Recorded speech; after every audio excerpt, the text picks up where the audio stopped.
Hello viewers, আসসালামু আলাইকুম। আশা করি আল্লাহর রহমতে ভালো আছেন। আমিও ভালো আছি। আজকে আমি রান্না করে দেখাবো পাকা মিষ্টি কুমড়া, চিংড়ি মাছ আর শুটকি একসাথে দিয়ে কিভাবে মজা করে রান্না করা যায়। এর জন্য প্রথমে আমি একটি প্যান নিয়ে নিয়েছি। এর মাঝে দিয়ে দিলাম অল্প পরিমাণ তেল। এরপর এর মাঝে কয়েকটা পেঁয়াজ কুচি করে দিয়ে দিলাম। এরপর এর মাঝে দিয়ে দিচ্ছি 2 টেবিল চামচ লবণ। তারপর দিয়ে দিলাম 1 চামচ মরিচের গুঁড়া, আধা চামচ হলুদের গুঁড়া আর দিয়ে দিচ্ছি অল্প পরিমাণ পানি দিয়ে মশলাটা ভালো করে কষিয়ে নিচ্ছি।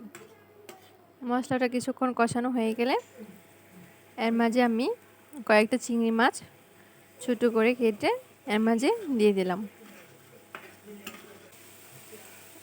মশলা আর চিংড়ি মাছটা কষানো হয়ে গেলে এর মাঝে আমি মিষ্টি কুমড়াটা এরকম একটু বড় বড় সাইজ করে কেটে তারপরে দিয়ে দিয়েছি। এখন মশলার সাথে ভালো করে নাড়াচাড়া দিয়ে মিশিয়ে নিয়েছি। মিশিয়ে ঢাকনা দিয়ে ঢেকে কিছুক্ষণ সময় কষিয়ে নিচ্ছি। এই তো কিছুক্ষণ সময় কষানো হয়ে গেলে ঢাকনাটা তুলে নাড়াচাড়া দিয়ে এরপর এর মাঝে 1 কাপ পরিমাণ পানি দিয়ে দিচ্ছি, যাতে ভালো করে কুমড়াটা সিদ্ধ হয়ে যায়। এরপর আবারও ঢাকনা দিয়ে রেখে দিচ্ছি।